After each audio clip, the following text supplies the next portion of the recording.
Advertising has us chasing cars and clothes, working jobs we hate, so we buy shit we don't need. The air is unfit to breathe and our food is unfit to eat. We sit watching our TVs while some local newscaster tells us that today we had 15 homicides and 63 violent crimes, as if that's the way it's supposed to be. You have owners. They own all the important land. They own and control the corporations. They've long since bought and paid for the Senate, the Congress, the state houses, and city halls. They got the judges in their back pockets. And they own all the big media companies, so they control just about all of the news and information you get to hear. They got you by the balls. I want you to get mad. I want you to get up right now and go to the window, open it, and stick your head out and yell, I'm as mad as hell, and I'm not gonna take this anymore! This is Art Warrior Podcast. Mic check 1 2 1 deuce Ex Machina. So that's a good. It's not deuce. It's wait, D-E-U-X is two. Deus. D-U-E-S is God. Okay. I got the definition here. We'll pull it. So that's a good segue into the beginning of this podcast. Yeah, we're running. Oh. So basically, anybody that's tuning in, Fucking this with is levels all the time. the Art Warrior podcast, and we did. If you listen to the previous podcast, we discussed going to check out a new movie that's out, and then come in and just kind of add some commentary, add some critique, or just awesome discussion. thoughts. Yeah, whatever. And you're better at saying it, Telly. So Deus Ex Machina. Yeah, right. So Ex Machina. Wait, I thought we were going to talk about Paul Blart 2, Mall Cop guy. Oh, Yeah. you know That's what? what- Yeah, that's yeah, what we that should have hot been movie. talking about. We No. saw different movies. Yeah. Yeah. I was wondering why the guy next to me didn't sound like you. Yeah. Ex Machina, which comes from the Roman/Greek Deus Ex Machina, which, as defined as Casey told us, Because I looked it up. previous to recording, in ancient Greek and Roman drama, it was a god introduced into a play to resolve the entanglements of the plot.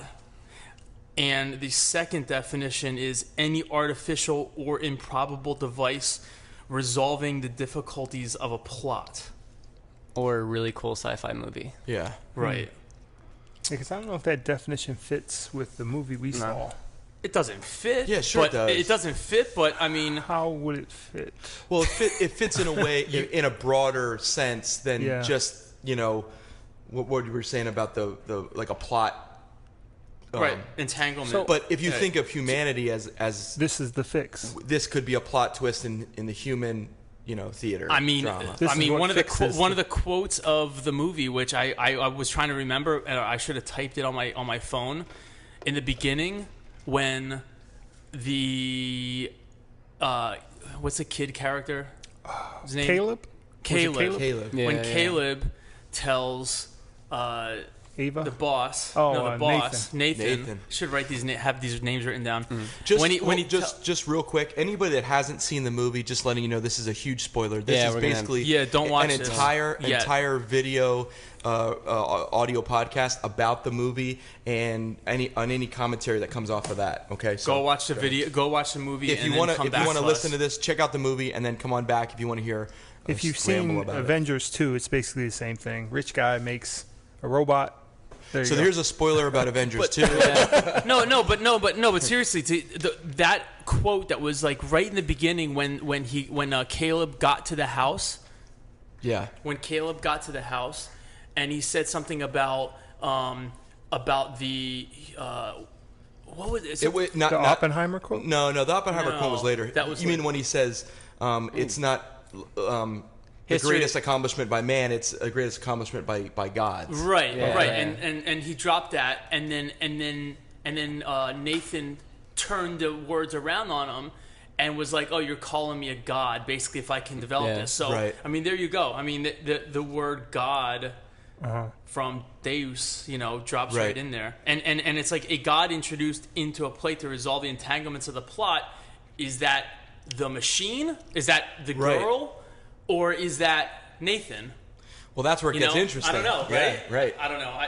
Is it the fact that he created he creates the they took the Deus out of something it. superior. So or? if we can equate him to being the god, they don't use that name in the title, so he's obviously like a false god, maybe. Maybe. So maybe they're trying to focus on. I mean, Machina is machine. Ava, right? More or less. It's not in the definition, but Machina. I mean, Right. Because they would wheel the gods in on these contraptions, like they'd have like a maybe like just something with wheels, or like they'd have a crane that they drop them down, like a helicopter. Well, maybe Caleb's the god. I mean, right? Maybe. Right? I mean, he was introduced into the play to resolve the entanglements. What is the entanglement? You guys are digging deep into the Yeah, meaning of all the right, word. I think we should get Bobby's. I mean, it's not. I mean, why not? Yeah. Why not look deeper? There's a reason they used. There's a reason they used that, and any average person that would have went in there and saw the commercial for it or the trailer and was like, "Oh, that's pretty cool. They have robots and this and that." I mean, do you think they went in there like Googling what Ex Machina means or this stuff? Would you? I mean, there's a reason they use the words, right? No, totally. What'd you think? Like, Of give what? me like the whole film. I really enjoyed that movie. That was really good. That to me kind of gave me the same feeling like when I saw Drive, where it was a very low key movie, but I walked away going, "That was a goddamn good movie." Yeah. Like I was very fulfilled, and I didn't really call it at any points. Like there's a few things like me and Telly talked about.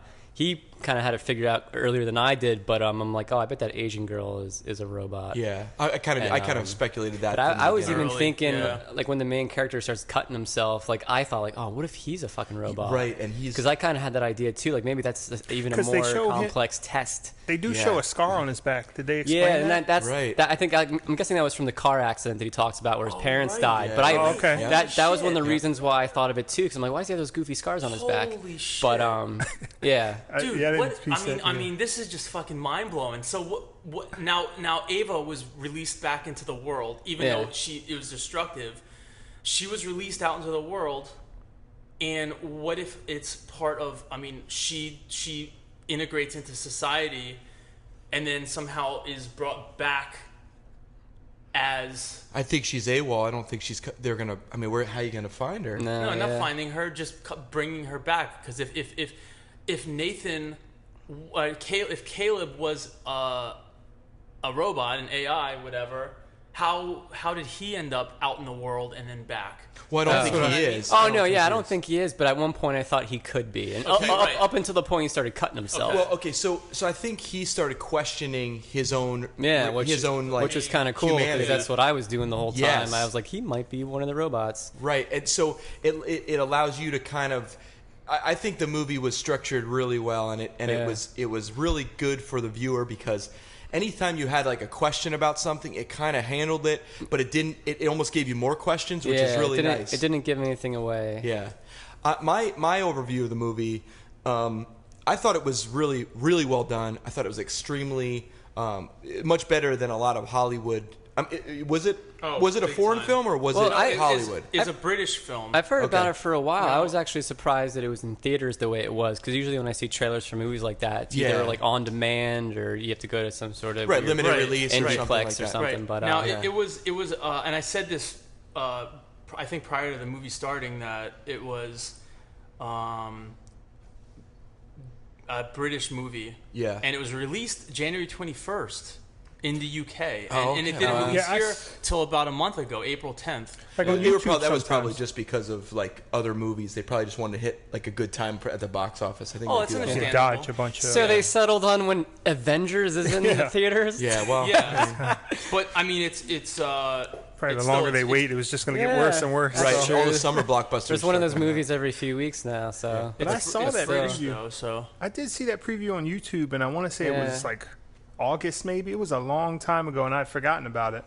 But then when one of you guys mentioned it, I think I saw something on IGN a while ago saying how good it was, or something anticipatory about it. We brought it up like a few weeks ago somehow. I think that the movie it's kind of a refreshing change to fast-paced, very explosive kind of plot lines and twists and things. Although this had plenty of twists, it was just a really easily digestible, right. like hard piece of material to take in. Do you know what I'm saying? Right. Because there's so much moral dilemma in this movie that you're kind of on the edge of like, who do I trust? Who am I rooting for? I think the best part of it is that I don't know if you, I guess kind of villain or antagonist was probably more likable than the protagonist, because I thought the creator Nathan was a far more interesting character than. Well, I think he's Well, and he was cracking me up left and right. Yeah.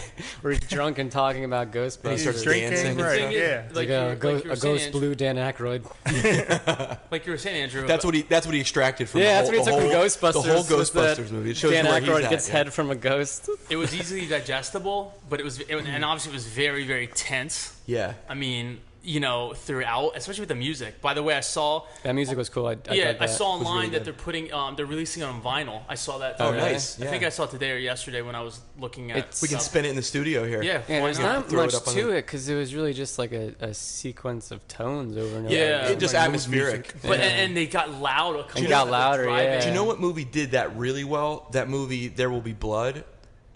Did you ever see that? Yeah, Oh, I never saw it all the way through. Like I've seen it in parts. Oh, so you get that movie's funny. That movie cracks me up because I like Daniel Day-Lewis as the weirdo and the milkshake scene. And I drink your milkshake. Yeah. I drink it up. We're gonna have to watch that here. You have to watch like that. Our next, we'll have to do one review. of those things. But what they did really well in that is they had these swelling. Like you know what? You're right. instrumentals. Because I downloaded that soundtrack. Yes, that's right. And there was one track on it that I really liked. Do you remember the song that plays like when I think the oil was on fire at one point, and there was a really cool song. Yes, that's why I got the album because it didn't stick to a tempo from what I remember. It was hard. But I forgot about that soundtrack. That was a really good one. That was one that I saw and it really stuck with me. I've seen other movies where they use atmospheric music to kind of build tension or whatever, but that one for sure went without any music. It was kind of just this atmospheric tone and variance of tones, and this movie did a similar thing. It kind of built that tension when it needed to, and drama and whatever. Like you were saying about how it's easily digestible. Yeah. And with just the way things unfolded. But I mean, Taylor, can you point your mic more at you just a little bit? Yeah. There you go. Okay. We all knew that. I'm sure we all knew that when his plan to escape with a girl, it's like any movie. They weren't just going to end it with them flying away in the helicopter. Right. Yeah, we knew something was going to happen. I mean, what? I mean, I don't. Right. We were waiting for that climactic. We didn't really know exactly. I don't think anyone could really predict how it ended. Right. Yeah. But it was like, dude, you're not getting out of here like with the girl that easily. Right. It seemed like 50-50 as far as was it going to be a happy ending or was she just going to bail? Well, the part that I loved about that could the be a movie, happy ending. Just leave him in Oh there. yeah, that's true. Yeah, it's happy for her. Yeah. It's still crazy how. Go ahead. Well, no. I was just going to say that the part that I really liked is when the whole movie it's building up this egomaniac Nathan, right? Who's got this God complex because he's obviously smarter than everybody else or, whatever.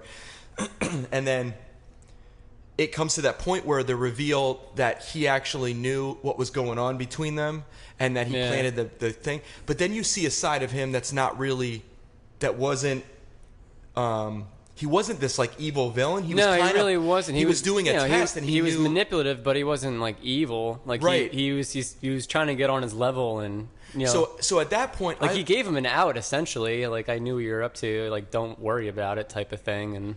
And what was interesting is that the Caleb character, for me, it did like a little bit of a like oh shit moment. Like what did you do? It's almost like you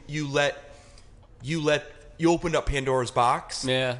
Because you've been manipulated the whole time by both parties. Like you were being manipulated by her and the other guy. So you were caught in the middle of like a really dangerous like triangle here. And he opened Pandora's box and he got fucked himself, in the end.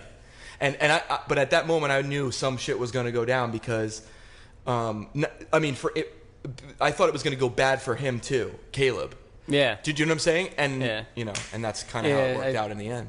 I mean, yeah, I kind of thought she was gonna leave him as soon as she told him to wait in that room. I'm like, oh, she's just gonna take bouncing, off. yeah. Yeah, but You know, that scene lasted a little longer before you realized that she was leaving him. Yeah, you almost forget about it. And because earlier she said, wait here, Yeah. and then she went and put the dress on, came Right. back. So that's what I was expecting. I'm like, wait, she still could come back for him. And She was brainwashing him. yeah. Well, at this, she was So he made having that human element of he made like, a really good screwing woman her for over. her to be. Screwing him over.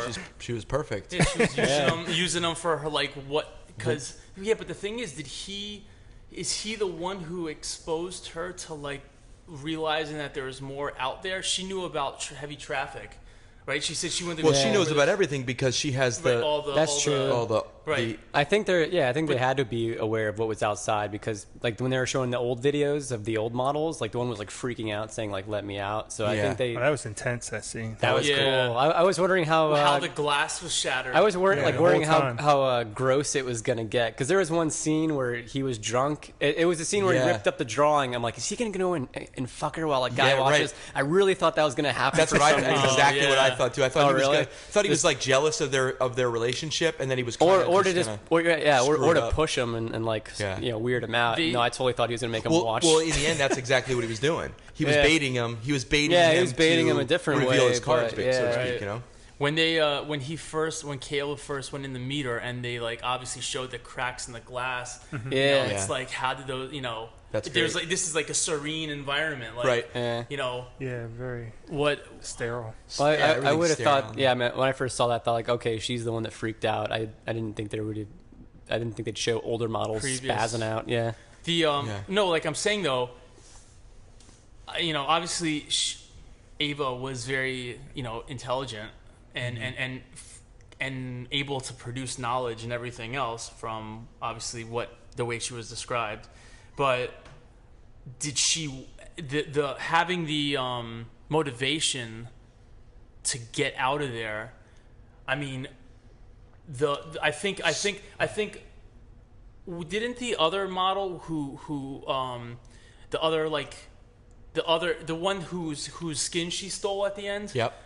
That's the one that like went spazzed out. Yeah. I think Wasn't she trying to get out because it was just she felt mistreated or something? I forget. I think what happens is it's just like anything else. If you cage an animal, all it wants is its freedom. That's kind of the underlining thing of this whole thing is that her main objective was self-preservation. So she kept talking to Caleb about, are they going to shut me off? Like what's my end game? Was it him that woke her up to that? I don't think so. No. I just realized that each time he failed, not the memories, but the information got uploaded into the next one. So maybe there's some kind of knowledge of what you've been through 6 or 7 times. But you're like, last time I tried to get out of here and I couldn't. So now this time I have to be smarter and try to get a plan to get out of here. Like, well, it could all of them. It could Like she also was evolving. It could also just be because she was sentient, like she understood her situation and that she had a master type figure. She wanted to get out from underneath that because I don't think he treated her like. Well, she said she hates him, right? How does it feel to have something hate you, to create something that hates you? Yeah. Right before he ripped up that picture. Yeah, so that's what I'm saying. Like, I don't know. He obviously had situations that we saw in those videos that he was treating them, less than human, obviously, because they were just machines. So I think that they just were pushing back against this slavery type situation because she alluded to the fact that she hadn't seen anything outside of the room. And she obviously knew that there was something bigger out there. How crazy was the scene with the scene at the end where the Ava and the other and the Kamiko, Kyoto or something. Kyoko. Like there was that communication and like she was hitting touching arm her. and it was Yeah. I wonder if that was Morse code or something. But she was also talking. Yeah, to she her was. too. Yeah, she was saying something. So that's right. like that's crazy too. Like I mean, what? That was cool. I was hoping that they're gonna join forces and do something One crazy. thing that made me mad, like when she tackles him, and she's choking him. He easily just rolled. I thought androids were super strong. I think they're more realistic. Well, when he hit her with the thing and broke her arm, you realize how fragile they were. So I don't think he gave them strength. I mean, just as a protective. But she still took him out. Well, think about it. If you. Yeah, but remember, she just had running when the one was momentum. The one was pounding on the walls, like her arms were breaking off. Right. That's a good point. If I was gonna make AI, I would not make it strong enough to kill me. Yeah, but the glass was unbreakable. I mean, it was cracked. She cracked it, yeah. He couldn't crack the thing with the chair at the end when he was trying to get out. There's probably the same glass everywhere. Yeah, so a lucky hit. I just think that. Okay, so that makes another point. So who spiderwebbed that? Who spiderwebbed that glass? One of the Asian ones. I think it was the Asian one that was spazzing out. Yeah. Oh, that was that was the scene when she's banging it. Wait, who do you think it was? Maybe Nathan. No, it was one of the old ones. They showed a video of it. And they showed her spiderweb the glass? Yeah. They showed her hit it, yeah. Okay. Yeah, but they showed the spiderweb when the very first he saw it in the scene. beginning. Yeah. So it was already there. Why would? Yeah, but it was from one of the older models. That's what I understand. Right. That's what I mean. But what I'm saying is, there was another Asian model. There was the Kyoko, and there was another older Asian one. Right. I know. That's what I said. The chick who Ava got her skin from. Yeah. That's what. Yeah. I think it was that one. What I was saying was, if they were breaking apart that easily. Yeah. Would they be able to spiderweb that glass? Because he was slamming like a chair against it. And everything. Maybe he learned his lesson from making one that had strength. Because didn't it kind of look like a bullet? When he ran his finger across it, it kind of looked like it had an impression. I mean, I'm just throwing all kinds of crazy Here's the other thing. stuff She in destroyed her arms. Yeah. Maybe that's what it was. Just like maybe there's a third Asian. Maybe it's a thing for Asians the whole time. There were 3. Were there 3? Yeah. Really? You got to think there was the headless black woman. Right. There was the Asian that was completely good. Well, she wasn't headless. She just didn't have a face. Because that's who Ava took the skin from in the arms. And there was a blonde woman that was kind of suspended there. Right. And then there were 2 more. I think there were 5 doors. There was another Asian woman. All right. Well, the Asian one the one that lost her arms was the one who was destroyed because obviously she couldn't have been destroyed. And for her to get a fully functional arm. And then be hung in a closet. Well, we don't know what happened. He could have fixed her up before he threw her back in the closet. Yeah, right. Why? Yeah. That's a good point. He had a thing for Asians, obviously. Because he still wants that sweet robot tush. But he doesn't want an amputee. So let's take a quick breath. So there was a lot of really interesting things in that. I think it was more of self-preservation than it was. I think she just was superior intelligence, and you could see that because she trapped Caleb a couple times. Especially with the questions, she backed him into a corner, and he realized it late. Oh, wait a second. So I think that she was just learning how to manipulate. Well, and because she realized he was smart enough to be able to help her get out. Right. That's true. That may be true. Because she was the one who was controlling the power shutoffs. Yeah. So for her to have him be smart enough to say, hey, she got manipulated him to the point where he was like, hey, I'm gonna get us out of here. Right. And this is how I'm gonna do it. Meanwhile, she knew all along that she was playing him. But by doing it, she was gonna be able to get her ass out.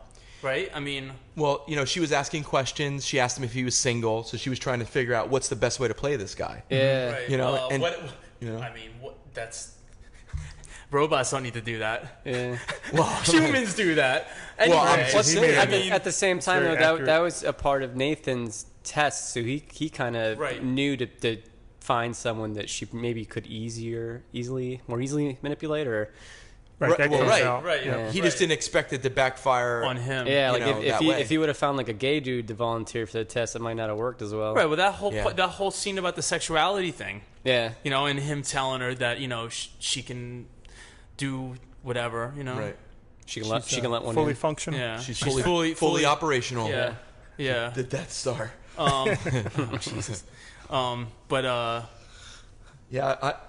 Yeah. What was really interesting is the violence at the end. It was handled differently than normal violence because it kind of just slid the knife gentler, in, and there was no spurting. Almost like he didn't even have any response. He was just what? That cracked me up when he's walking away because he has the same tone that I do. Like when I'm drunk and something goes wrong, you're just like, oh, fucking unreal. Like, well. I think it was based a lot more in reality. Oh, it totally was, yeah. Because I would think a situation might unfold like that because of the surprise element, and then you're just like, you're kind of going through this realization that like, oh my, I'm gonna die here because he knows he's isolated. There's nobody else around. I want a prequel with just him making robots and just being like a drunk asshole the whole time. Tony Stark to a T. It just or like a prequel to it, and just shows him, or just him in school or something. I don't know. That was a really well written character. I like that a lot. He was a good character. I think that was the shining spot of the. I mean, he really drove the whole movie. I thought, and because the actress that played Ava. She did really good at being that, like an artificial intelligence, like something that we might think it was. She's probably young at acting, so it's just easy to play a stiff character, probably, right? But I don't know if she played it stiff. She played it very eloquently, like almost ballerina-esque, the way she walked and touched things. And right. I thought that was really interesting. Okay. It wasn't, like stiff like a robot. You would think like, very calculated with the movements. It was almost like there was a flow to it, like a calculated flow, like a cadence. No wasted movement. Even in her facial expressions, right? You could cadence. see her. Yeah, that was good. She could see her respond to his answers, and she had really subtle facial movements also. That's true. Yeah. Well, like I said, first thing I said when the movie was done, I was like, the one or two of them are gonna have to be nominated for some kind of awards. You think so? So who, I don't watch a lot of movies, but no, the Nathan and Ava. You would say who would you say was the lead? Nathan or Caleb? Or Ava? I'll say Caleb. Know what? Yeah. I don't know. Because Nathan had more. Nathan, but you just said before Nathan had a better character. Yeah, I mean it's like kind of driving. When I watch Inglourious Bastards, like my favorite character is the Nazi. He's not really the protagonist, but he's the one that you talk about after the movie. Right, and I think we saw the movie through Caleb's perspective, so I think he's the main character, of the film. Everybody else supporting character. So maybe as a supporting role, I think Nathan might. I thought it was good, but I don't know. You got to think about the Oscars. Like, what is that? That's kind of just the peers. I didn't say Oscars. Oh, okay. Would you? I mean, just some kind of awards, whatever. Well, did it run in? Did it run Cannes or any of that type of stuff? I have no idea. Yeah, no. I'm sure it won some awards. It seems like a great movie. It ran. I just saw it before. It ran Sundance or one of those things before. I'm sure it was a selection. They probably won something. I just really like the fact that it was a sci-fi movie, different than things that I've seen before. You know what I mean? And normally there's like this. Sci-fi movies have they're otherworldly in a way where you kind of feel like this could happen, but it's not quite realistic. This one very much took the tone and just the setting just seemed like it was happening. It was right now very while we're grounded, yeah. And it was so remote. So in my mind, I'm thinking, this could be going on right now. Yeah. This could be happening in a shadowy area. Yeah, that was kind of well played how they handled that, because you don't know if it's now or 80 years from now. Like, they didn't really show too much to, it obviously, near future, but it's not. It wasn't like you're watching The Fifth Element or something where, like, oh, this is clearly in the future. Like, right. And the helicopter looks kind of the same, so I'm guessing they put it in. Yeah, I think it's supposed to. It's set in this time. I would say that it's set now because Nathan's, what was his company? Blue Book. Blue Book, yeah. So he's obviously like a what if Zuckerberg went crazy and isolated himself from society. What does he start doing? He makes sex robots. Makes sense. Right, exactly. So, this obviously a cautionary tale. So it's a slippery slope. When I was watching this, I'm thinking, now obviously the Oculus Rift isn't artificial intelligence, but it's kind of like it's virtual reality, which has been floating around since we were young, I guess young adults, like teenagers or even before that maybe. But it brings up Max Headroom. Yeah, it brings up this really interesting thing where it always roots back to sex is the driving factor behind a lot of these things. Like, remember he asked him, he asked him, why did you do that? Why did you make him? So what do you guys think? Why he made it? Yeah, do you think he just made it because he could? Because it's like the next. He's obviously seems like somebody that he wants to be on the forefront, of creating these new things. He wants to. He likes that ego. He likes to be the guy that everybody refers to as this so-called God figure. Or is it just simply satisfying his own perverse? I think it's 60-40. 60 because he wants to be a pioneer, and because I understand that kind of being an addictive tendency. Right. If you know you can do something or think you can, you're going to push it as far as you can. At the same time, if you could have sex with a hot chick, win-win. So yeah, you could, but if he did, if that was his goal, then I mean, what would be the point of doing all the experiments? Well, no, I think make it more realistic or person realistic or what? Well, you realize that all of his AI are all women, right? Well, he's got a closet. He's got closets full of them. He's got one that's like a really subordinate servant, sex slave type of thing. Right. So obviously, it fulfills a very important role, to hit for this guy by himself. But you just wonder, like, what's the goal of this? Like, what's the goal in the end?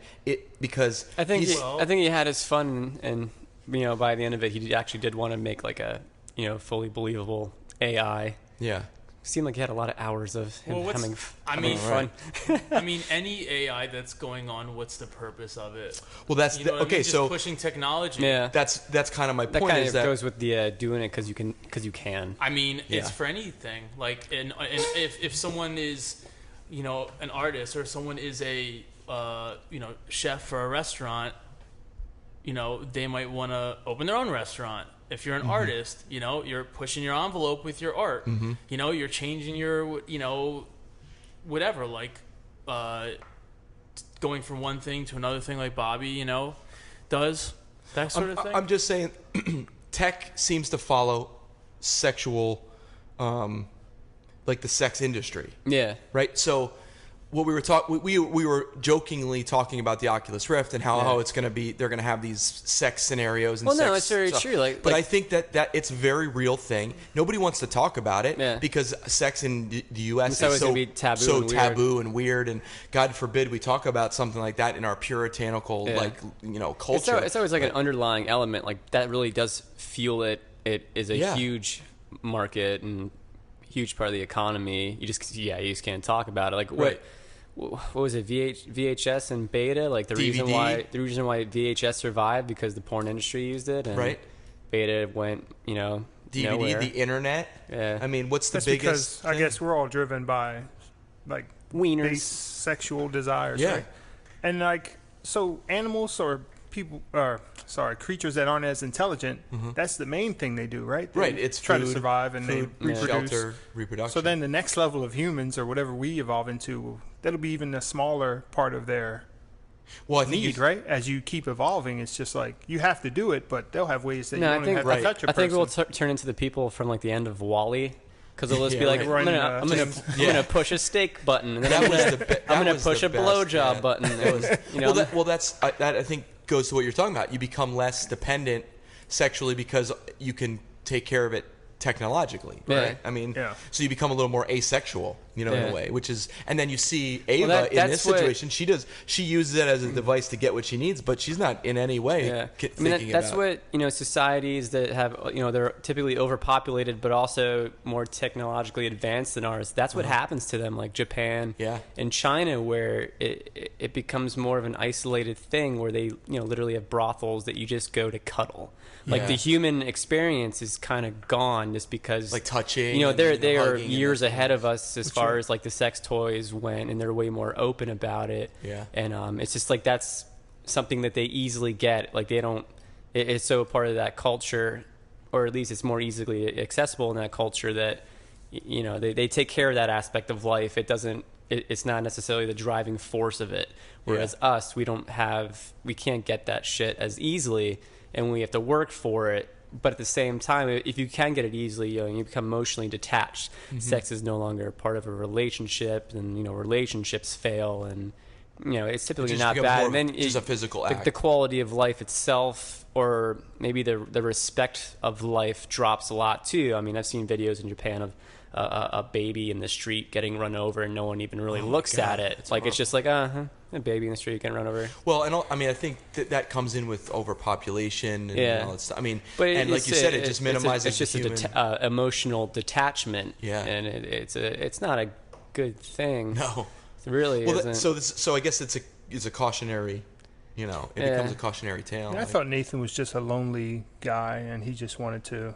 He had the ability to make some kind of companion, so he was just trying to make a better and better version of someone he could. Really, that's what you thought? Close. Yeah, because he kind of isolated himself. He's underground. He's like, they bring him in on a helicopter, and he's like, "We've been going 2 hours. Like, when are we going to get to his estate?" And he's like, "We've been over his estate for the last 2 hours." Right. So this you're guy, talking about Caleb, not no, Nathan. How he owns this giant crop of land, and he's stuck away from everybody. I kind of wish they would have touched upon him a little bit more on a personal level. Because he was drinking. All he does is work out, drink. He was drinking by himself. Yeah. The only person he really hangs out with is a robot that he made not be able to talk. He almost berates her because she's not perfect yet. Yeah, he took like offense when he said about the party. Remember in the beginning, he's like, how was the party? He's like, what party? Yeah, it's like an alcoholic move. Yeah, he took offense to that. You know. Well, the thing, because so maybe he is like an outsider. Like maybe he's very socially. He definitely awkward, is because he made models that could talk. Like in those videos, a lot of them were talking, but the one he chose to keep around and be his like little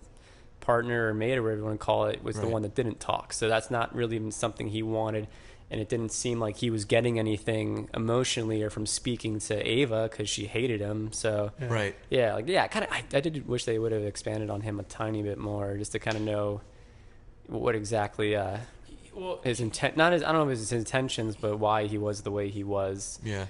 I mean, Ava hated him. Yeah. But so did the other ones. They all put up a fight. Yeah. So like, was it just a continuous thing where all his models or all the updated models? Well, I don't mean models by the girls. I mean models. They were pretty though. Of AI. Yeah. Well, of course. If you're making a woman, you're gonna make it we've had this discussion. Yeah, that's the world we've been succumbed to. Anyway, no, they all hated him. Yeah. So like. Was he trying to get to the point where like they liked him? Why would he introduce another guy into the scene to test them? You know, maybe like I mean that's right. Well, that's kind of when he explains why at the end pretty much. You know, he wanted to see if she could successfully manipulate someone. Right. It was a test. It was the next step. Yeah. So because or maybe he's resentful of women. He seemed like he was a little bit of Here's another thing. Remember when he was explaining the Pollock painting? Right. And he said he compared Ava as being her dad. So why would he want to unless you're really screwed up in the head, want to like have a because I don't know if Ava was his sexual interest. I think that he had that already. Well, that's what but that's what they're getting at, though.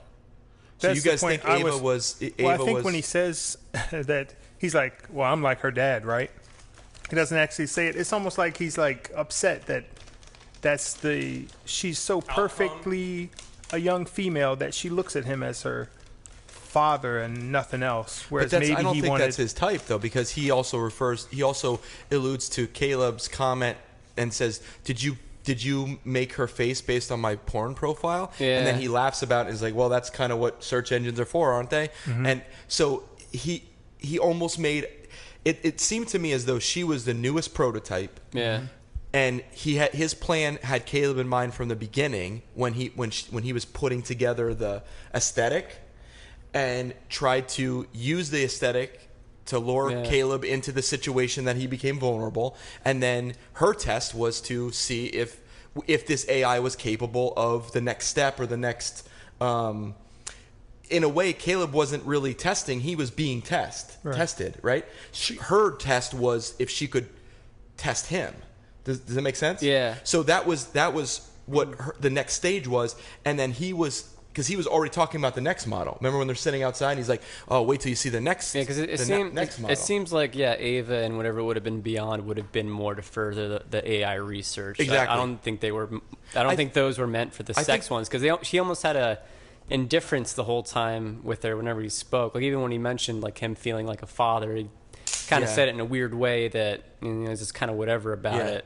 So that was work. And so you think he's perfecting the AI and used Caleb as a test to see how good it was? Yeah, totally. But then the next step what do you assume that would have been the next? I don't know what would have been. That's just for us to like kind of maybe just in our brain. I mean, yeah, I think he was legitimately working. So was he happy having the slave woman? I think that was enough. I think the sexual thing just works hand in hand with the tech. Yeah. So he is trying to push the tech. Mm-hmm. He's trying to push the technology of the artificial intelligence, but at the same time, he understands that there's a value to this that can take care of his other needs, right? Yeah. So he got her to a point where he's like, okay, she's good enough as to fulfill my sexual needs. So now let me work on a real project. I think he downgraded. Yeah, I think that's what do you mean? I think he downgraded. What was the servant girl's name? Kyoko. I think Kyoko was a like downgraded version 4 versus version 8. So he got to a point where he's like, this is good enough for that. Well, she was completely subordinate. She had no opinion. Right. So that fulfilled that. He didn't need to make her any better because she was basically what he needed her for. Well, I mean, he was obviously a very chauvinistic male. So I mean, I think he liked being in that position where he could just take whatever he wants whenever he wants. Right. So he made a companion that obviously, cooked and cleaned or whatever, and he could have his way with, right? So the real tech that he was working on to kind of push the artificial intelligence, I don't think that was in any way making a better companion. Yeah, I don't think. I think all right, you got me back on board then with that. I agree with that. It just seems like what was the sexual thing is why make? Did he have to stick with making it a female? It's kind of like when you have a sad day, or one of those things where you're like, I've been on Pornhub for 3 hours. Maybe I should go get some work done now. I think it was just a more advanced version of that. Speak for yourself. He's like, go to 4 hours. So it's like, just one more hour, right? I never watch fucking porn. I have a couple ideas written down. That's going to be on our description of this. Telly tells all. This could be a whole other podcast. Okay, it doesn't need. I'm just. You're going to have to elaborate on that. You can't just throw that out there. So do you use your imagination, or we're not getting into that right now. We have to. No. I've written down some things. Maybe I can see what you guys think about. She asks Caleb what his favorite color is, and he says red. Mm-hmm. But then she's like, you're lying. You're lying. But every time that they're alone, when the scene cuts out, it's a red background. So I was like, oh, maybe that was put in there for a reason. Like his favorite time. I don't know. You just think that's coincidence? But he was lying. I think it's coincidence. Yeah. Well, the other questions, she asked other questions, and she said you're lying about your favorite memory. I think she was. She was trying to make him be vulnerable. Yeah. Oh, definitely. So just so she can develop a connection to use him. She also was manipulating him to think that, like, could she really tell that he was lying, or was she trying to, manipulate him into thinking that he was lying himself? Like, because the thing she was asking him, like, if I asked you, what's your favorite color? Do you really know what your favorite color is, or can you have to think about it and, like, decide in the moment? Yeah, exactly.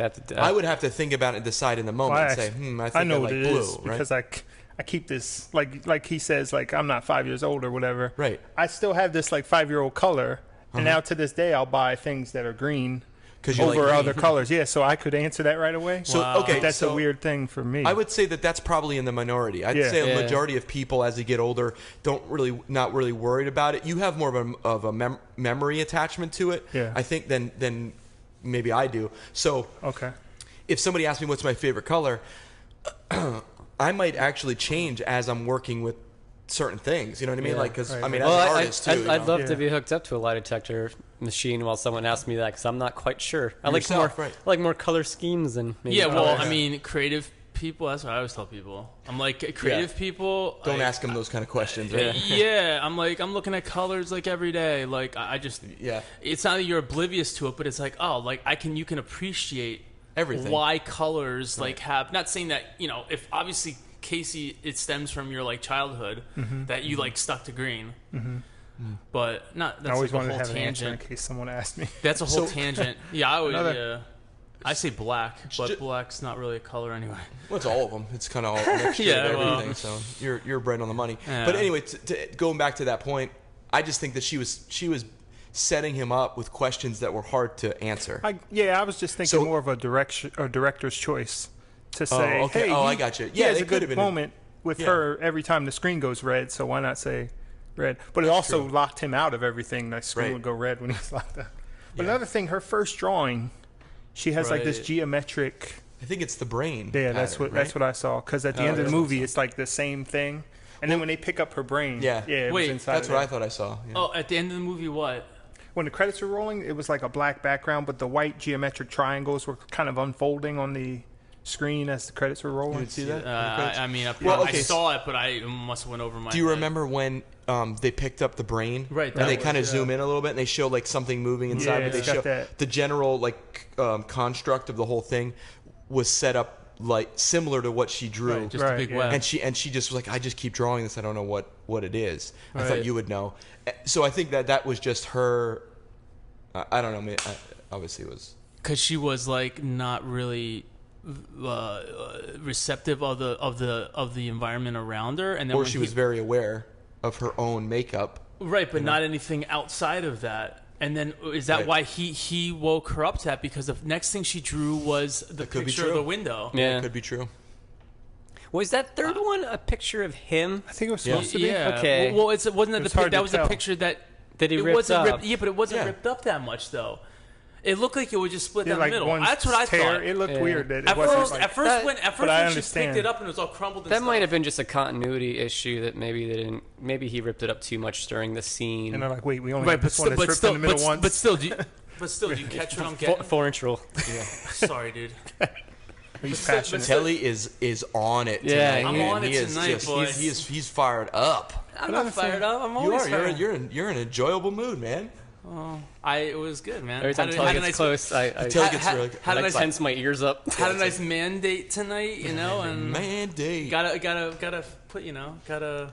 Another thing I wanted to mention was you may have missed this, but when he's winning that prize at work, they show his face kind of with like a light around it. Yeah, I don't know. The same thing happens when he's cutting his arm. Mirror, yeah. Right. That's why I thought there's like a weird reflection going around his face. That blue thing. Yeah, blue and green. Well, maybe that was just him watching him. You think maybe? Well, no, yeah, it was because he said that he saw him cut himself, and maybe he had to do with facial also, when he scanning. wins, does it look up at him at his desk when he wins? When maybe he's looking through when it happened in the mirror. Yeah. Okay, the Asian chick was on the other side of the mirror looking through. Oh. Remember that? Yeah, that's right. So it could have just been like, right? Am I right or Okay, no? I don't remember. Oh, maybe, So, yeah. Right? I think there. She well, was it laying showed. there. She was laying there, and then she got up and was watching him or something. Remember? Yeah, that's true. So maybe they were. I mean, he was getting monitored through his monitor at work. Yeah, because he does mention that he's tapped into all the cell phones and he can see. Right. Well, that's what's so. I wanted to talk about that because that was a. Well, that's really good. That's the part of when we change our conversation from the actual movie to how it relates to because I have a few more movie things. No, yeah. But I'm just saying, like that conversation, that topic is from when we transitioned from the actual movie to how the movie translates to like what's going on. Go ahead. Yeah. So the only big one is Casey with the nose tonight. I love it. I was just looking at that movie. Casey has said more in the last 5 minutes than he said. Then you've known me all. Probably the we need to get Mandate Mondays. I think. Seriously. The other thing is a typical theme, I guess, in sci-fi is having the technology surrounded by like wilderness and biology. And there's cuts in the movie where you're inside, and then they'll show the outside, just like a passing cloud, or it'll be like a foggy over the mountains. Yeah. And I'm wondering if these relate to what's happening in the movie. Like if there's tension, and they'll show like a. I'm not sure. It might be to avoid like a claustrophobic feel to get you out of that box. Because I know I hate movies that take place in the same spot without much movement. That always bugs me. I mean, I obviously don't know if that's what the filmmaker was going for, but those scenes do help when they actually show something aside from the same hallway. It's like stillness and still lets you know that the outside world is there. Yeah. Well, and also you also know that you're very isolated. Oh yeah. And that I think it actually adds to the claustrophobic element, that's a good point because too, anytime you show it's just these huge mountain ranges. It's this like almost like a New Zealand like landscape, so you see these grassy things and there's nothing and nobody. No one's coming to help us. Just like a a very ancient waterfall, that's untouched by man, and then it's right back into this super, sterile, environment. They also. Oh, I'm sorry. No. I was just going to ask. I was going to see if Casey had any other things because I had something about the mask or the faces in the hallway. Oh, really? The one nature thing, just real quick. I mean, they also had those like enclosed terrarium kind of things in a couple parts inside the building. So like, you know, as much as in the beginning when Caleb was going to his room and he's like, there's no windows, and he had to explain to him why. Nathan had to explain to him what the deal is, you know, but they still had that like connection to the outside with those terrariums, which I actually in the beginning I thought that it was kind of like outside, but then at one point they showed like inside one of the rooms and you could see there was just like lights on top. I mean, I don't know. I mean, it's just symbolism. Maybe I don't know that's if where it's she continued drew that symbolism. picture of that tree. Wasn't there a tree inside there? No, that was it. That's what I said. Yeah, because once he was like, you know, you should draw something. Kind of made her aware that there's more than just like whatever's going on with her, and in that, you know, although she was connected to like having the pretty clothes, that was before he even got there. You know what I mean? That seemed like it was all there. Like, well, she had a few things there. But she was in her mind, like with the drawing, like you were saying. She got a picture of who's the model with the short hair, and she's got like her little wall of things that she connects to. But she didn't draw that though. But think about this: what if that was placed there by Nathan because he knew what the prototype or what the type was? Or he knew what Caleb's type was, and that's why. Remember, she looks at the blonde wig, and then she goes to the brown one. Right. Yeah. Or that's been set there previously, so all the girls went through that. Yeah, I think they all had options. They all had similar body types too. So you know, like they had the dresses there. We know when you're introducing a new robot or whatever you want to call a new thing into that room. You know, that was Nathan obviously had it set it up there for a reason, right? But she was still so unaware of anything that all she was drawing was the geometric shapes until Caleb told her, you know, draw something. So whatever made her draw that window, you know, in her room. Yeah, I think you're right. He is the spark to get her. I don't know, thinking bigger than that room. And then she drew him, right? Which. I think that was part of the manipulation. Yeah, right. So that she's thinking of him. You know? Right. Oh, of course. What was interesting is how every time that he was looking at the camera, she was like looking back at him. Right? Did she like know? I have no idea. But I do think when she drew the trees, I think that was more of like she almost felt of maybe offended or slightly inadequate by showing him such just a technical drawing initially that you know clearly showed that you're a robot. Of course, you would draw that. Right, geometric. So for him to mention drawing something from your own eyes experience. Or something, it was almost like she might have taken it personally and been like, oh, I'm maybe not as human. Like a challenge. Yeah. So from technical drawing to very organic. Yeah, just kind of show that you have a soul or something. Mm-hmm. Like, it seemed like she was kind of. Didn't she seem like almost a little not offended but insecure when he responded to her first drawing and. Mm-hmm. So I think that second one was kind of an honest response, her kind of proving to both him and herself that I'm more than just this machine. Yeah, that's how I took it anyway.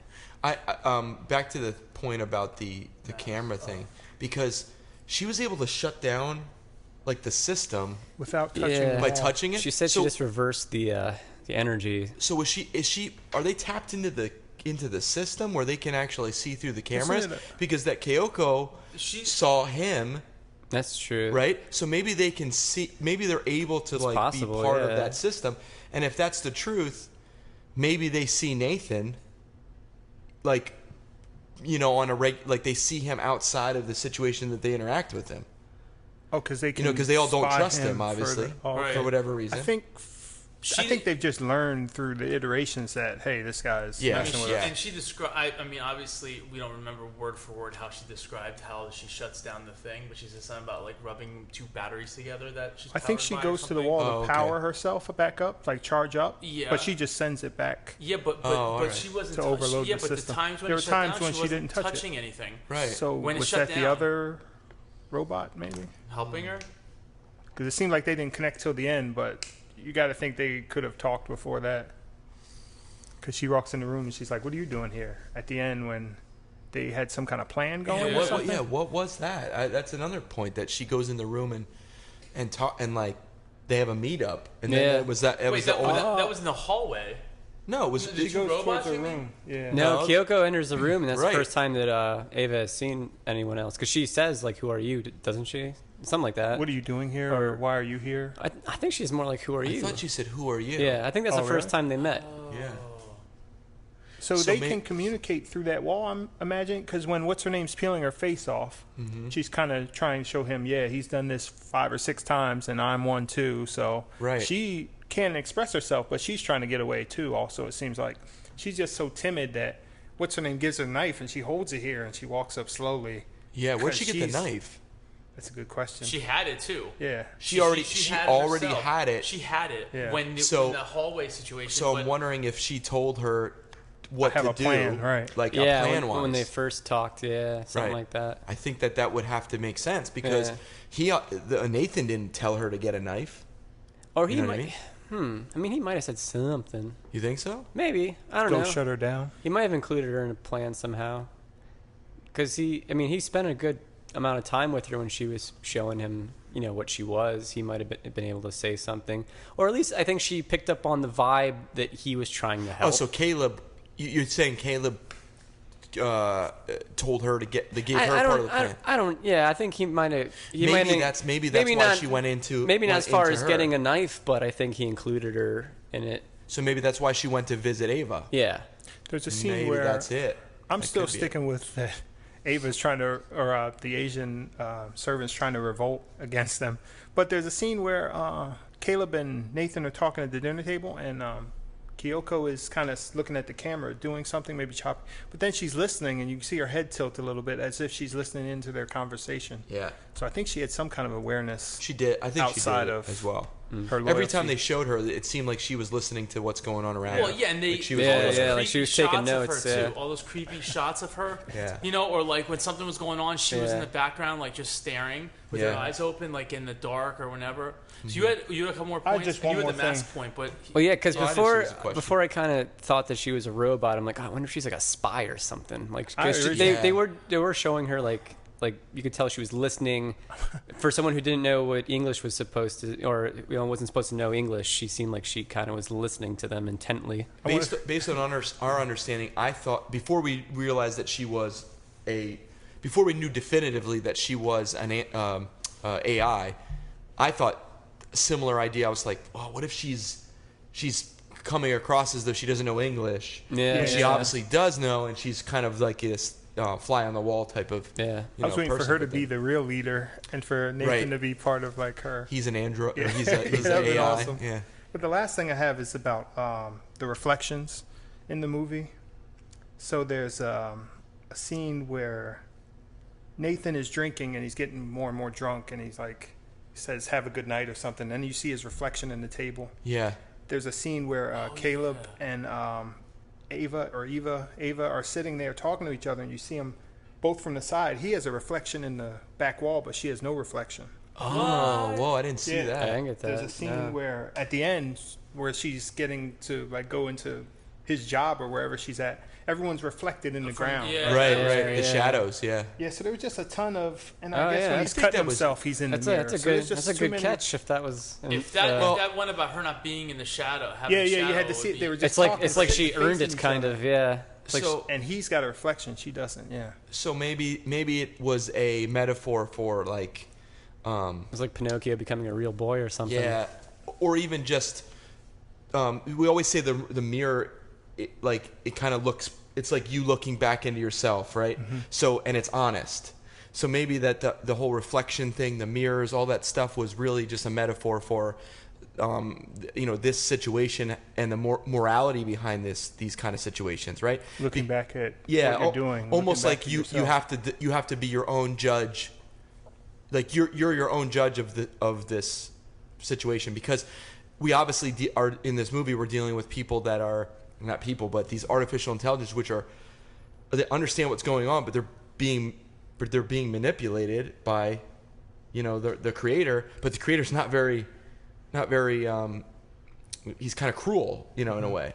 So where's just because they're not human, do we have a moral obligation to still be good? You know, and I think that was the underlying thing of the whole movie. Well, something came up about that at the end.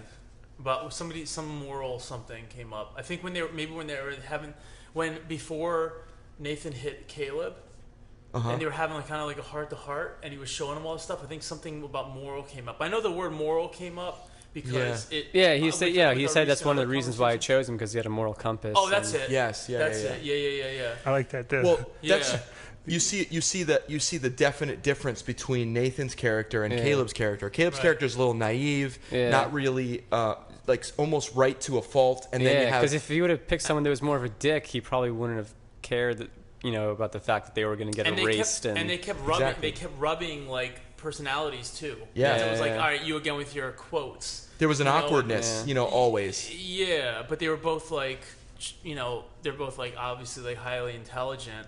Yeah, he took him from a really intelligent guy to like he just brought his feelings out. Yeah. And it was weird how he transitioned him. Can we talk about that amazing dance scene? That was definitely my favorite part of the movie, probably. Where he's like, "Why'd you rip up that photo?" He's like, "I'm gonna fucking," or "Why'd you tear up the photo?" "I'm gonna fucking tear up the dance floor." Tear up this dance floor. And they had some good moves. They had some really good moves, and they were in sync. That was great. Dancing with the Stars. It was. I like that a lot. So the mask and they thing, throw back to disco, Get into the mask thing, whatever you're in mind, because there was something with that. I was just really interested with the fact that the masks were all the only one that looked kind of human was the last was one. Ava. Yeah, the others were kind of abstract. All the other ones looked really grotesque. Wait, you're talking about the ones on the wall? Yeah.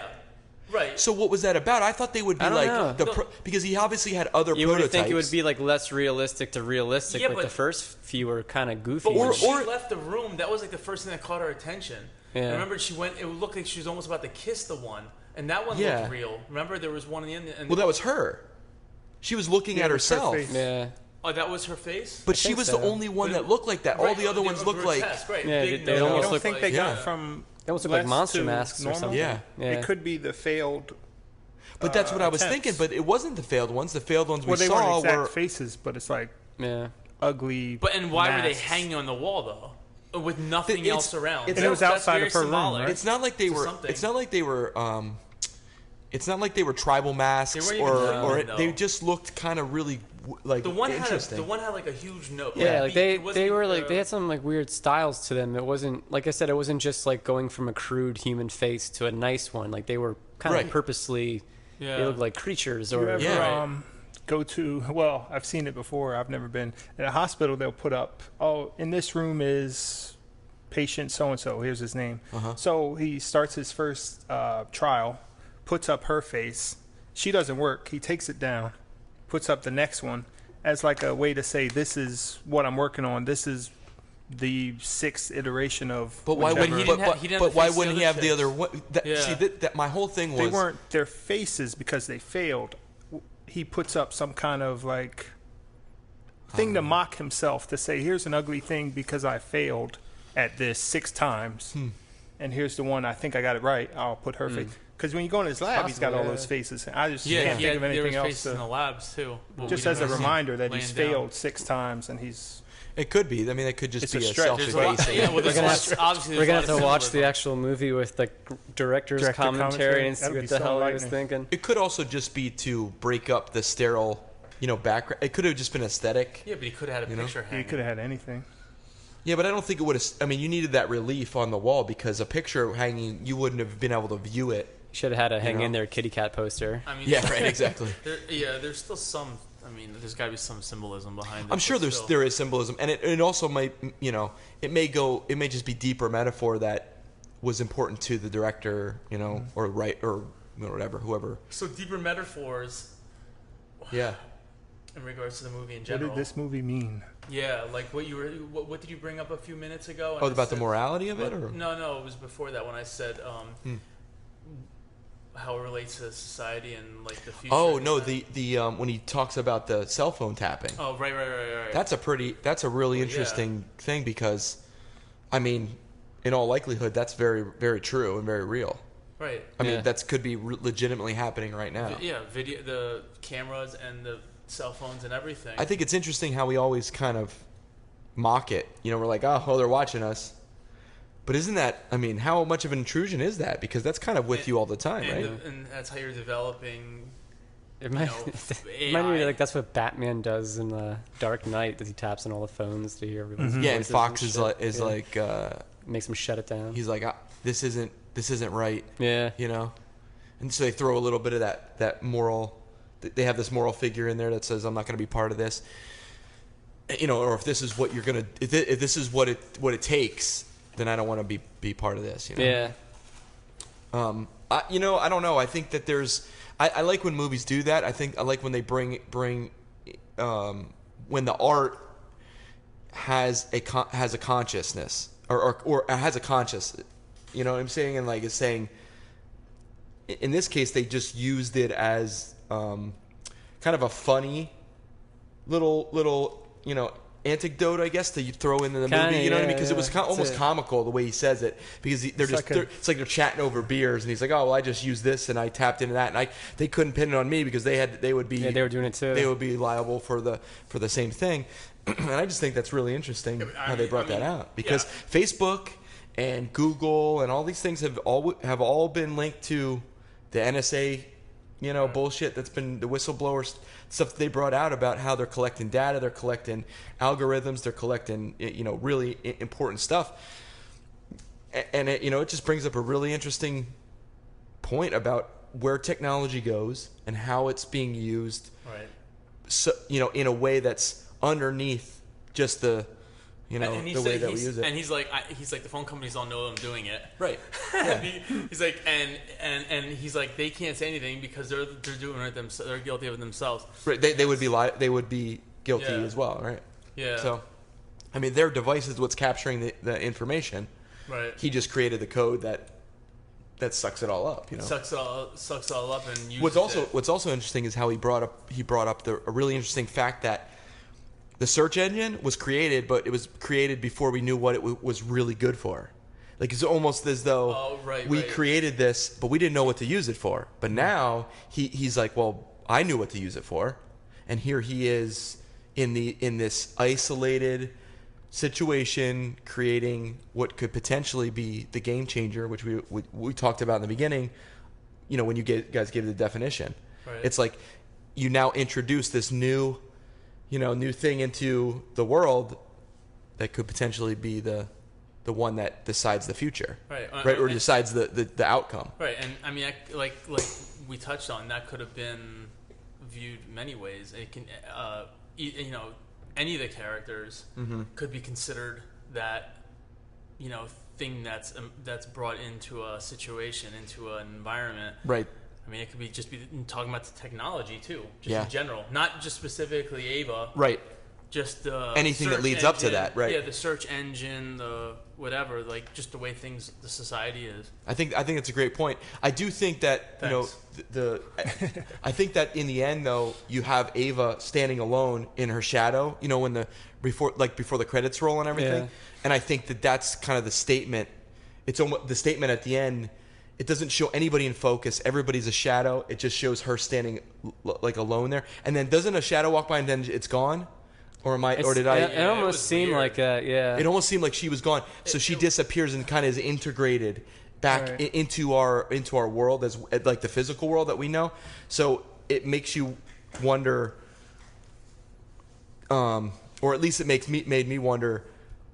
What if it's already kind of a permeated thing that we don't know put it fully. Into if it worked, you wouldn't know. Yeah. Well, you're in. I think time. It could be. I think you're right. Like the end was kind of just to show that she perfectly integrated, and you would never be able to tell the difference. Mm-hmm. Bobby could be a robot. I have something to show you. My face.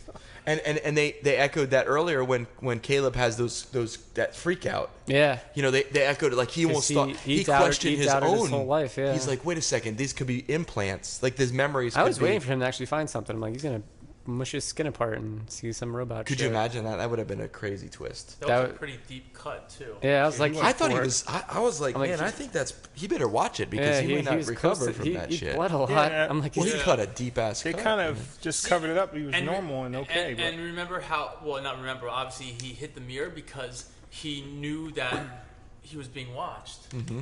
somehow I forget how he got set off, but then that's when his face was like getting those Scans. the things that you said. Right. Yeah. But so did Ava and all the other AIs know they were being watched.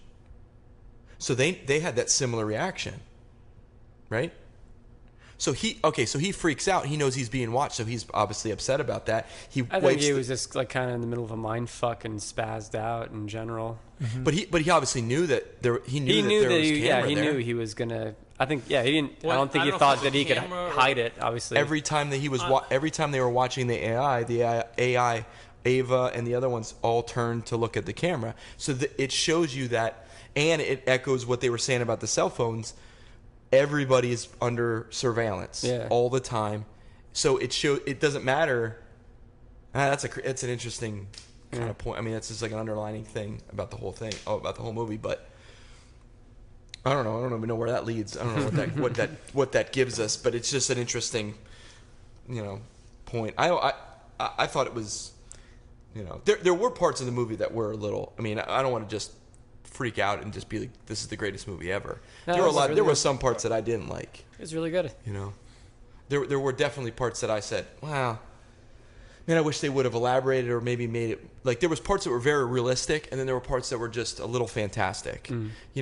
Especially the skin part at the end I thought was a little fantastic, like the fact that it meshes perfectly and everything. It tied a nice little bow on the end. Deus Ex Machina. What's just that? wraps it up in a convenient way. And she just happens to be convenient. Perfectly. The arm fits perfect. Like everything fits perfect. The skin fits perfect. Even though the model that she was looking at was, in my opinion, looked a lot bigger, a little bit bigger. Right? I mean, it didn't seem like it would have been the exact fit. But then I don't know what technology they're working with. Yeah, they didn't really explain much of the technology. About the actual robotic aspect of it. The only thing they really only explained the AI part of it. That would have gotten too deep, though. Yeah. Perfectly timed helicopter. Some of those things are a little. Yeah. Like you said, it was an easily. Then that's more touching upon like a Terminator movie where they focus on the robotics of it. No, but they knew the time. They knew the time. That he'd be coming back the next day. Remember, he said when she was when conveniently there. It's like you're leaving, at 10 o'clock in the morning or 8 o'clock in the morning or whatever. Yeah. I was just saying that everything worked perfectly. Well, here's another thing. To the plan, and that's much less real than reality is. I think reality is there's a lot of hiccups and bumps and a little more chaotic, where everything was. But it was a simple movie, though. No, right, yeah, it was a simple. Here's another thing. The guy who was coming on the helicopter, the pilot. Mm-hmm. I mean, he knew that he was picking up. If it was the same pilot. Get onto the well, no, it was almost like he was waiting for her. Yeah, well, I don't know about that. I don't think he was waiting for her, but I think he's one of those, like, he probably never even saw the guy that's been hiring him to pick up stuff. He's probably like, all right, I'll take it. And I'm sure he wasn't the same guy that came back. I don't think they come more than once. I'm sure it's one of those jobs where it's just like, You guys just can't assume that. The guy has one helicopter. If there's one helicopter pilot, he dropped the guy off. And then it was like he was standing there. The thing was off. It wasn't even going. And she was like, it looked like the same guy, kind of. Did it? Well, I just think it was one of those issues where I'm not going to ask any questions. I just get paid to pick up someone. Yeah. Right. Or he's waiting there for like an hour for the guy. He's like, look, let's just go. Dress, she might have said there's been a change of plans and you're taking me. Well, she just walked right in. I'm sure it's one of those. Well, I already got my paycheck, so he's like, hop on in. Whatever. There's not much. There's not reason to doubt because it's not like there's that many people there. So he wasn't a decision maker at all. No, I understand. So. I understand. It's just part of a movie where it was like. No, I agree. I agree with you. I just thought it was a perfect. The movie wrapped up very quickly and very precisely, and I just sometimes though that gets me a little. Well, that leaves the door open for. But it's also, it's a movie. That leaves the door open for round 2. Yeah, I don't think there's going to be a round 2. I thought it wrapped up. You think so? Pretty. I thought it wrapped up pretty good for what it was. Yeah. Yeah. It didn't like bug you that everything just kind of. I mean, no, it happened like boom. Because it was all calculated, and every single character involved was a genius at calculations. Yeah. Every very character. Precise about they knew he was only there. That's exactly what they were supposed to do. Ava might have not known that in the beginning, obviously, but obviously, towards the end, he was like, yeah, well, I'm helping you escape. I like a movie more like Predator and how that ended. You know what I'm talking about? Where everything goes wrong. Yeah. And like the where the chopper, Predator is like going underneath the thing. Do you know the movie, Telly? You're looking at me like you don't know. No, well, I watched it. Where Arnold, when it came out, in the he's like 90s waiting. Yeah. Oh, well, that's a great movie. Yeah, I understand. I mean, listen, it might have came out a long time, but as a sci-fi movie, that's a really solid movie. It's a very strong movie. If you ask me for, I have a hard time remembering movies. Okay, so I'll walk you through the ending of it. So he's fighting the Predator, obviously, right? And he's got everything set up. So he's got this set up to kill the Predator. The Predator's kind of following him through this thing. Arnold's all busted up because he just got done fist fighting with the Predator, right? Crawls his way through this what would you call it, like a mud pit? No, but he has a setup. It's like a booby trap. Yeah, it's like a booby trap. Yeah, he has like spikes on it and stuff. And so the Predator ducks down to go underneath this thing and realizes that there's spikes, and he touches it, and then so he goes around the other side, and you see Arnold's face like, oh fuck, like this was my whole setup. And he just bypassed the whole thing. Realized that happened in this movie? Yeah, I don't think that it happened. She got to the chopper. She got to the chopper. So they both got to the chopper. That's how I connected both. Yeah, but did any of us think that was going to happen? Kill me now, I'm here. I mean, like I said, I'm right here. I was kind of 50-50. I'm like, either they're both going to walk out or she's just going to walk out. Because towards the end, I kind of stopped trusting her. It was a simple movie, like you said. The moral. If you would have really cranked it up with like 10 minutes to go or 15 minutes to go, it's I think it ended pretty perfectly. I have no complaints with it. Well, that's what I meant in the beginning when I said it is easily digestible, right. Even though it was a very complex situation that we were presented with. Right. For the way the movie was, I don't think it was a downfall. I was just offering some criticism to, what I thought were very complex ideas, and they just wrapped it up really nicely, at the end. And she just kind of walks off into the distance, like an old Western, just rides off into the distance, and then that's kind of the end of the movie. What's the biggest in your guys' minds right now? I think this is a good question. What is on your mind about something in the movie or about how it relates to stuff in society? Like I personally, before seeing the movie, and I'm not reading any reviews or anything like that, I thought that it'd be blown away by kind of like the like we said, the effect on society of AI, which obviously it's relevant, but it seems like we're more talking about the actual drama in the movie and not about I think just the movie itself, it wasn't that heavy-handed with the whole AI topic. It was. I think it was a very cool movie that involved it, but it didn't just stick to that whole idea the whole time. Right. It didn't create that gravity of. It wasn't like AI, hard sci-fi where it's like more boring and technical and makes you think a bit. In the beginning, the kid's like, "Explain to me how you did it," and he just takes a swig. He's like, "Look, I don't want to." So they just cut off. But they also were cutting out, technical jargon that maybe that you can't really explain when you're talking about something that's beyond. So far advanced. I mean, he's talking about gel. Like he's talking about things that I don't know that a majority of people would even care to know about. I understand. We just like to think about it like this is advanced technology that we can't understand right now, and it's just top notch. I mean, that was probably just thrown in there for everyone that was like, well, how did he do it, sort of thing. I would think that tech heads are going to hate the movie because they don't get into that. Yeah. Because it dealt with more of the human element of AI. Right. That's what I just said. Yeah. And the moral questions that come up about it versus. The technical side of it. Yeah. No, that's why I asked, because I think my biggest takeaway is, once again, nice guys don't get the girl. So don't be a nice guy or else she'll walk out on you. Oh, so even AI, evil snipe. Well, she's just basically a woman now because he's made her so perfect that she can integrate. Well, that's not true. Not all women are going to walk out on you, right? No, I'm kidding. Classic snipes.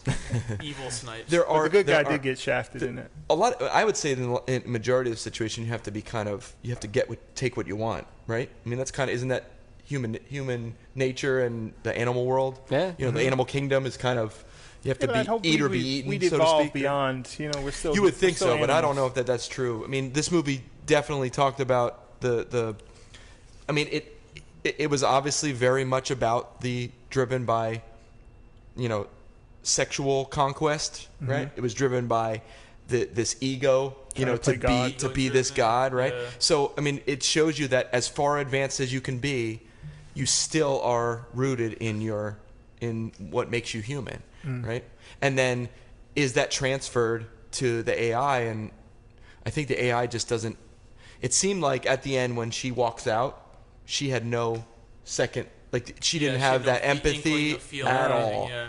No, she had like the biggest smile when she was leaving, bigger than any smile she had in the movie. So it goes back to remember when he says that we're the future generations, the AI in the future is going to look back and just be like, this was ripe for like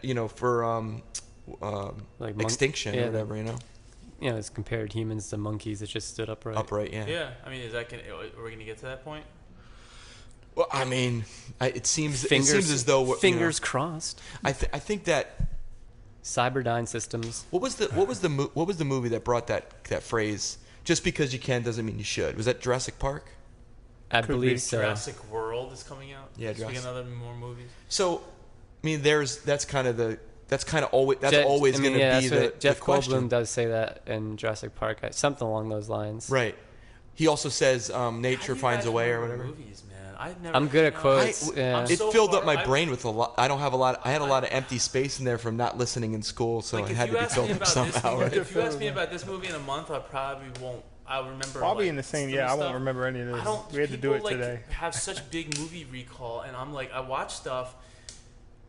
And even if it's something that's like riveting, like the one movie that I watched like over the winter was the Place Behind the Woods or Place Behind the Pines. I refuse to see that. I heard. Did you like it? I loved it. Did you like? What was it called? Place Behind the Woods. My brother gave me a synopsis of it and kind of ruined it for me. What's his name's in it? One of the big Ryan actors. Gosling, Bradley Cooper. Bradley Cooper's in it. Yeah. That's a good movie. Yeah, I loved it. That was a really good movie. You should check it out, man. I know what's gonna happen though. But see, now. do you have the thing is, I don't remember. It's not that I don't have bad memory. It's not a bad quality because then you can enjoy movies again. You can watch them multiple viewings. I can remember names. Like I'm pretty. I think good in our brain, names. it's where we bucket things that are important because you can go out and meet all these people and know. This guy runs this, and I'm like, I don't know any of that. Yeah, that's true. I'm like, I don't know who these guys are. I can't remember that shit. It's just where you put some word important. association to remember people's names. Yeah. It seems so many people remember shit from movies, and I'm like, I don't even remember like even stuff that I love like Toy Story. What about There's No Crying in Baseball? What's that from? No Crying in Baseball. There's no crying in baseball. Oh, Tom. That's a strange that you would bring that up. I just watched it recently. It's did you? Such a good movie. What movie? League of Their Own. League of Their Own with it. Yeah. I mean, I can quote that all night. Tom Hanks. I'm singing the Nelson. It was the women's baseball. Yeah, with like Shirley, that chick that played Gina Davis, the chick that played Madonna, Laverne and Shirley. What's that chick? Oh yeah, she was Penny Marshall. Penny Marshall. Was in it, Penny Marshall. She's one of the managers. Maybe. She directed it, or something.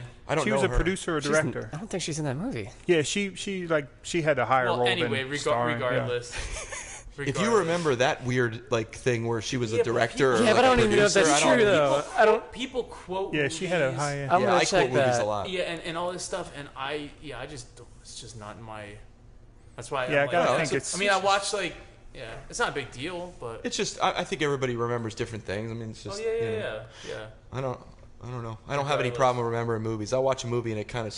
But you know what, though? I'm a visual learner. So for me, when I watch something, it really sticks in my brain. How did you know that? How did you know that Penny Marshall was the director? Wow, that's pretty interesting. That's the one fact you remember from League of Their Own. Laverne and Shirley. You know what? I didn't even watch the fucking movie. That is he's such about an obscure networking thing and to connections, so remember. he knows anyone who's going to be able to I'll know elevate him. quotes and people So in it's like he knows but- directors, he knows people that run galleries, people that are. Maybe. And I was about to I call don't bullshit on him because I'm like, important people. I'm like, no one from Laverne and Shirley's in a League of Their Own. No, I don't know. I don't know. Well, But you didn't watch Laverne and Shirley good, when you were a kid, did you? That wasn't in your era. I did. But I know what they look like, and I know that neither of them are in it, but one of them directed it.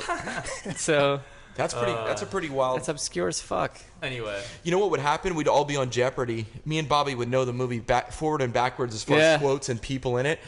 That would be the question that comes up, and we'd both get it wrong, and I'd be like, "Who? I don't fucking know." He would get it right. He'd move on. You're sitting in the audience like, those idiots. You move on to the lightning round, and me and Bobby go home. Who is Marla Hooch? Yeah, exactly. It's funny. So, anyway, so movie night 1 was successful. Yeah, I think, it was a great movie to pick up, or to start with, because, it had it. We were able to talk about things that are going on. Yeah, we're all excited to see it too. It's not just something where we're getting entertained. And it wasn't a popcorn movie. It wasn't like a blockbuster kind of film. It was a little more artsy in a way, and a little bit more. It's good, grounded. Very cinematographic. I think. Very, I don't know. Cinematography, I think. Right. Yeah, cinematography is the art. Okay. But cinematic, maybe, yeah. Yeah, very. Yeah. Well, I mean, look at the camera. The camera. There was a lot of really good shots. I do like that. I thought it was simple, so I didn't really look at the that's what it was cinematography and go, "Wow, this is." Well, the guy. It wasn't like Drive. Yeah, Drive was true. I looked up. The writer the director is he wrote and directed it, but he was the writer for a lot of Danny Boyle's movies, like 28 Days Later and was it Sunshine? But it's the first. And Danny Boyle is a very really visual director. It's the first movie he directed. Yeah. But I think he might have got that from hanging out with Danny Boyle, who's an amazing director and is very good at the way he shoots his movies and the cinematography. Right. So I think that kind of rubbed off on him. He wrote and made movies with him for so long. His first outing as a director kind of had a similar visual style to it. Where I read something that reviewed one of Danny Boyle's movies, where you can pause it at any point and it looks like a piece of art, the way it's framed out. What was the movie? What was the movie where the guy gets trapped by the rock? 127. Franco. 127 hours. That was a great movie. Did you guys watch that? I did. I passed out a few times, but I saw the ending. I was laughing when he was drinking his own pee and that was actually. I mean, from start to finish, it's a really good movie. That was real life, based on a real life. Yeah. Well, when he turns around and takes a photo of it, I'm like, that's hilarious. It was a really good. I mean, that's Danny Boyle. I mean, he's just a great director. He's always been very good. But no, I mean, it wasn't like the cinematography wasn't like right, like an epic or something. It was great because it supported the simple. Yeah, it kept you there. Simple plot. Yeah, it kept you in that moment. The whole plus, time. it was a minimalistic setting anyway. It wasn't like there was a lot of chaos going on and explosions and anyway. Yeah, if it was overdone, it almost would have cheapened it. It kept it more grounded to have more simple shots. Not like crazy Michael Bay panning and spinning around. All that shit. Yeah. Yeah, you didn't need all that extra. Yeah. The biggest action shot of the movie was when she was tackling him at the end. Yeah, she just was much rhinoed right in. Yeah. So anyway, I guess we'll wrap it up today. We're about an hour and a half in, so we're gonna try to put some of more of these out. As movies, interesting films come out, or other events come up, or whatever. We'll try to check them out, and then do a little podcast about it, or even just other stuff that isn't out, and we just watch something here or someone's place or something like that. Documentary or movie or, Yeah. We'll tune in next week for our review of Paul Blart 2: Age of Ultron. Or maybe we should do Predator. Predator would be a good one. Predator. I don't even need to watch it. I can just talk. We can act it out, right? Me and Andrew just act it out. Nice two-man show. I'll play Bill Duke and Carl Weathers. I'll do this. I'll do the score. It's a great. You're gonna have to play. Such Billy. an underrated movie. He'll have to be Billy, right? You want to be Billy? You get a Native American guy. Yeah. Who's Jesse Ventura? I was just going to say, can I be Jesse Ventura? Yep, perfect. I got time. You're going to have to play 2 or 3 people. We have a limited cast here. You son of a bitch. Son of a bitches. All right, son of a bitches. Let's wrap this up. So anyway, son of a bitches out there that like to check out. If you haven't checked out the movie, you just got basically every piece of it laid out for you. If you have, and you agree with our stuff, awesome. If not, awesome too. Yeah, share your thoughts with us. Share your thoughts. We'll get this posted up. Sounds good. All right, later. I want you to get up right now then go to the window, open it, and stick your head out and yell, I'm as mad as hell, and I'm not gonna take this anymore!